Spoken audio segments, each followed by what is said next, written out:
कैसे हो आप सभी? अच्छे हो? वेरी गुड, मैं भी बहुत अच्छी हूँ। अच्छा, तो एक बात बताओ, किसी व्यक्ति के पास बहुत अधिक धन हो, पैसा हो, तो उसे समाज से क्या मिलता है? हाँ, सम्मान और प्रतिष्ठा। अच्छा, तो अब एक बात बताइए कि जिसके पास बहुत अधिक धन और पैसा होता है, दौलत होती है, सम्मान होता है, तो वो क्या करते हैं? हाँ, कुछ उसका सही उपयोग करते हैं और कुछ उसका गलत उपयोग करते हैं।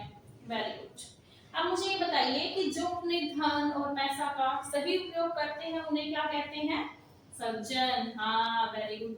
और जो अपने धन और पैसे का गलत उपयोग करते हैं उन्हें क्या कहते हैं? दुर्जन। हाँ, वेरी गुड। अच्छा, तो एक बात बताओ, क्या आपको सज्जन और दुर्जन से रिलेटेड कोई संस्कृत का श्लोक याद आ रहा है? हाँ, कि सज्जन की क्या विशेषताएं होती है, दुर्जन की क्या विशेषताएं होती है, नहीं याद आ रहा? चलो, तो आज हम कक्षा 7 की सुभाषितानी का एक लेसन है, उसका एक श्लोक है, उसके बारे में पढ़ेंगे। ठीक है? हाँ, देखो, पहले मैं आदर्श वाचन करती हूँ, आप सभी छात्र मेरे पीछे अनुकरण वाचन करेंगे। विद्या विवादाय धनम मदाय शक्ति परेशान परिपीडनाय खलस्य साधु विपरीतमेतत् ज्ञानाय दानाय च रक्षणाय। अब मैं लिखती हूँ, ठीक है? हाँ, विद्या विवादाय धनम मदाय विद्या विवाद धनम मदाय शक्ति परेशान परिपीडनाय खलस्य साधु विपरीतमेतत् खलस्य साधु विपरीतमेतत् ज्ञानाय दानाय च रक्षणाय।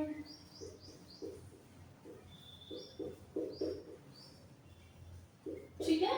हाँ, तो देखो क्या कह रहे हैं कि विद्या विवादाय धनम मदाय शक्ति परेशान परिपीडनाय खलस्य साधुर विपरीतमेतत् ज्ञानाय दानाय च रक्षणाय।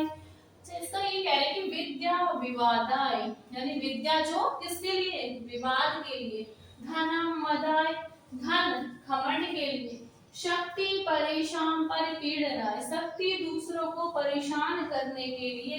खलस्य यानी दुर्जन लोगों की। साधु विपरीतमेतत्, और इससे विपरीत होते हैं सज्जन लोग, जिनकी जो विद्या होती है ज्ञानाय, ज्ञान के लिए, और धन दानाय, धन दान के लिए, शक्ति दूसरों की रक्षा करने के लिए।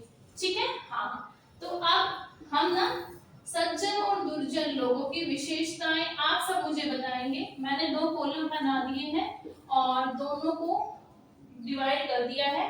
आप मुझे बताओ, सज्जन लोगों की क्या क्या विशेषताएं होती है? इनकी जो विद्या होती है किसके लिए होती है? हाँ, ज्ञानाय, ज्ञान के लिए। और दुर्जनों की विद्या? हाँ, विवादाय। और सज्जनों का जो धन होता है किसके लिए होता है? दानाय, दान के लिए। और दुर्जनों का जो धन होता है वो किसके लिए होता है? हाँ, मदाय यानी घमंड के लिए। ठीक है? वही इनकी जो शक्ति होती है वो क्या होती है? रक्षणाय, रक्षा करने के लिए। ठीक है? और इनकी जो शक्ति होती है किसके लिए होती है? परेशान परिपीडनाय, दूसरों को परेशान करने के लिए। ठीक है? हाँ, तो अब मैं इनको रियल लाइफ एग्जांपल के साथ जोड़ती हूँ। जैसे विद्या ज्ञानाय, आपने एपीजे अब्दुल कलाम का नाम सुना है? सभी ने सुना होगा।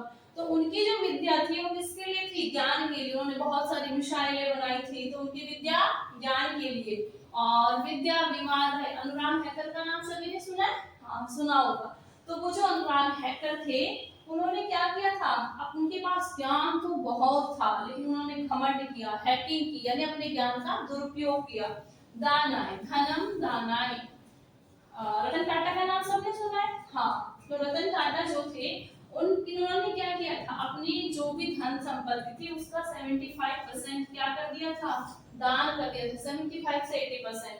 और मदा यानी घमंड के लिए, तो आपने विजय माल्या का नाम सुना है? हाँ, बहुत धन था, अपार संपत्ति थी, लेकिन उन्होंने बैंक का लोन वापस नहीं किया, अपने कर्मचारियों का पे नहीं किया, इसलिए उन्होंने अपने धन का क्या किया, घमंड किया। तो भारत सरकार ने उन्हें क्या कर दिया, दिवालिया घोषित कर दिया था। शक्ति रक्षा के लिए जो सज्जन लोग होते हैं, उनकी शक्ति जो होती है किसके लिए होती है, रक्षा के लिए होती है। भारतीय आर्मी, भारतीय सेना जो है उसमें जो शक्ति का प्रयोग किसके लिए करते हैं, हमारी जो सुरक्षा के लिए। और हिटलर का नाम सुना है आपने, रावण का नाम भी सुना होगा। तो उन सब ने अपनी शक्ति का प्रयोग किसके लिए किया था, परेशान परिपीड़न, दूसरों को, हाँ, दूसरों को परेशान करने में। अब इसकी ग्रामर की बातें करते हैं। तो विद्या विवादाय, विद्या शब्द जो है इसमें प्रथमा विभक्ति एक वचन है, और ये शब्द जो है वो क्या है, स्त्रीलिंग है। विवादाय चतुर्थी विभक्ति है इसमें, ठीक है। धनम शब्द नपुंसकलिंग है। मदाई शब्द में भी चतुर्थी विभक्ति है, ठीक है।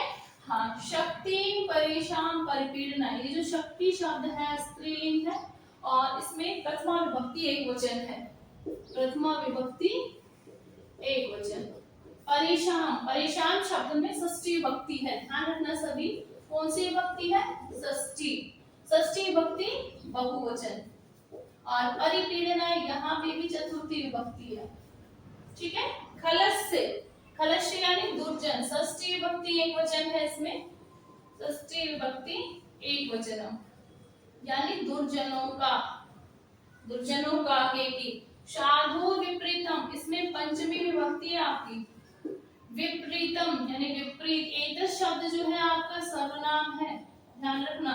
ज्ञानाय शब्द में चतुर्थी विभक्ति है, दानाय में भी चतुर्थी विभक्ति है, और रक्षणाय में भी चतुर्थी विभक्ति है। तो ये ध्यान रखना, ये सभी चीजें आपको मैंने पूरा ग्रामर का बता दिया है। च जो है वो एक अवयव है, ठीक है। हाँ, ये एक अवयव है, च का मतलब होता है और, ठीक। अब मैं इसका एक आपको होमवर्क दे रही हूँ, और आप मुझे बताना कि कितना आप करके लाते हो घर से। आपका जो होमवर्क है वो ये है, फर्स्ट क्वेश्चन है कि अगर आपको गणित के सवाल आते हैं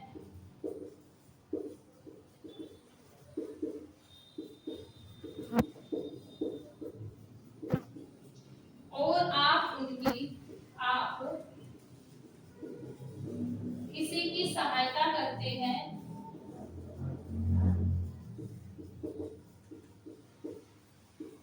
तो आपकी जो शक्ति होगी यानी आपकी जो विद्या होगी किसके लिए होगी, ज्ञानाय या दानाय, यही करके लाना है आपको, ठीक है।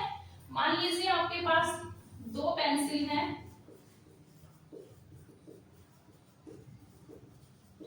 और एक पेंसिल आप दे देते हैं,